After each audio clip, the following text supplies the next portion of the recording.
allegory of the cave in the upper world to the sun, which then is called, in this game, what is it called?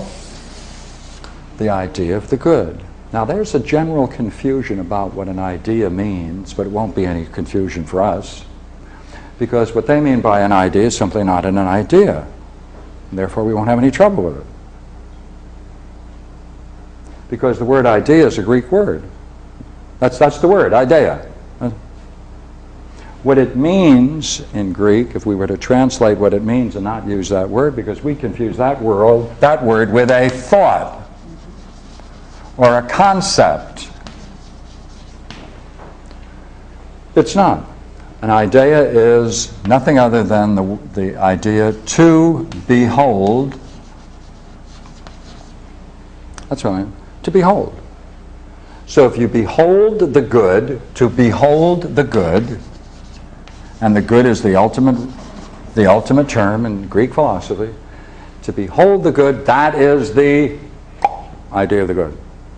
It ain't the good, what is it? It's to behold it. It's not the good, to behold it. Now, look here. If this is the case, let's see if we can get back into this and take a look at this, structure this out. That's really curious, you see. It looks like the idea of the good, right, then, right, gives birth to, in the world of sight, light, and the king of light, which is the sun, right?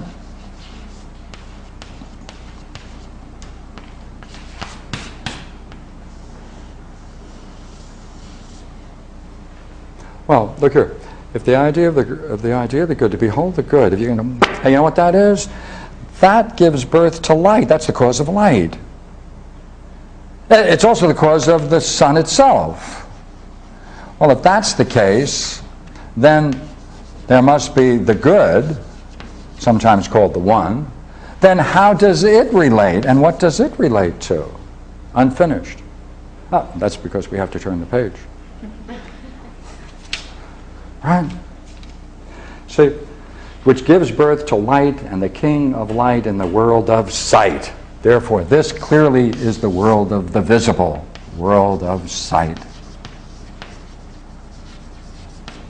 Well, then, there's also the world of the mind. Curious.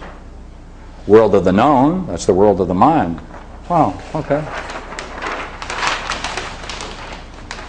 Luckily enough, there's the idea. All right. Notice parallel language. Right? Therefore, as the world of sight is to the idea of the good, so the world of the mind must be to the good. Now that's what he says. Look here. And in the world of mind herself, the queen, yeah, we have a queen. We have a king and queen then. Look here. There's a king, there's the king and the light. If this is the king, what would the light be then in this world? King and queen, right? That'd be the queen. Yeah, right. I agree with you entirely. Right. Well, then in the world of mind, there's got to be two things. One called the you know what, and the other called the other what. Right. King and queen, right? Must have parallel structures. And we're going to now figure out, well, hey, which is which? Uh-oh, wait a minute. And in the world of mind herself, hey, the idea of the good is feminine. It's herself. Then the idea of the good, this then must be the world of the mind. Because this is herself. Well, look here then. And in the world of mind herself, the queen produces truth and reason. That's what it does. By heavens.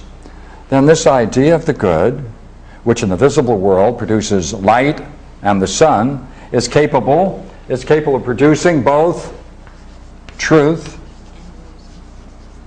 and reason.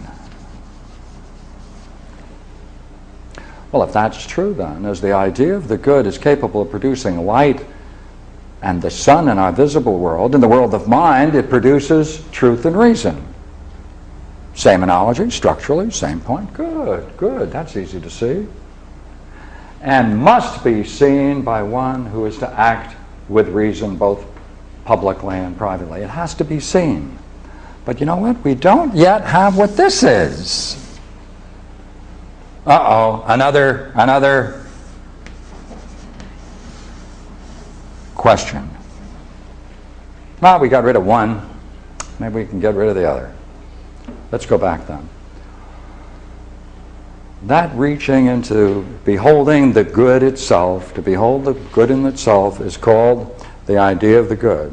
All right. Why? Because to behold the nature of reality is what they would call to behold the nature of the good. Ah! Well then, if to behold the nature of the good is the idea of the good, then how do these two relate? Well, from what we saw before, now we're on the realm of experience. Now we're on the realm of experience. Let's push that now, all right? Here we go.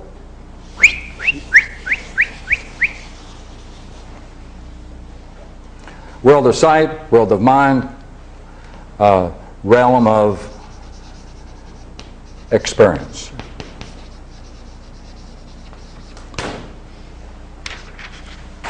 Let's go back. This ascension to real being we shall call true philosophy.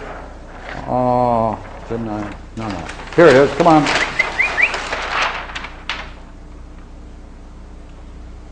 How are such men to be produced in the city, and how shall they be brought up into the light? This experience, the idea of the good, is the luminosity, what is called the most brilliant light of being.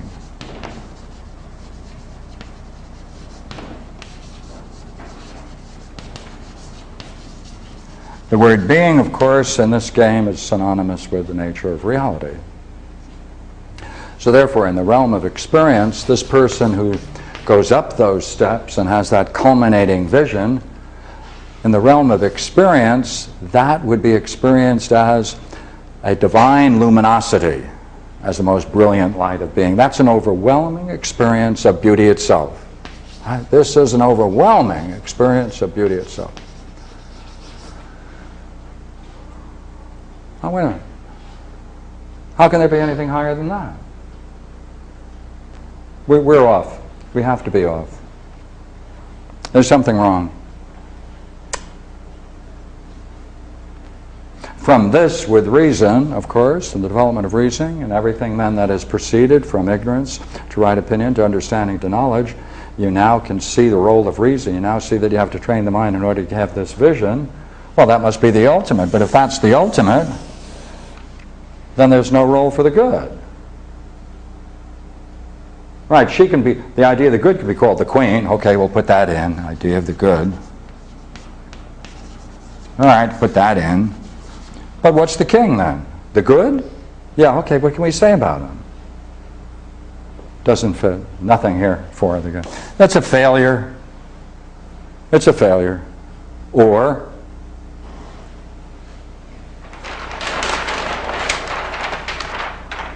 we need the dialectic.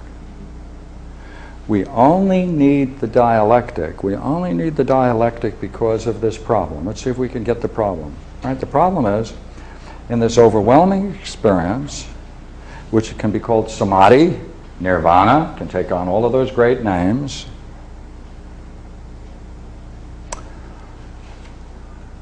either there's something higher than this, and through a dialectic we might be able to see it, or this is the ultimate turn and there's no need for the dialectic at all. Or unless we call dialectic logic. So,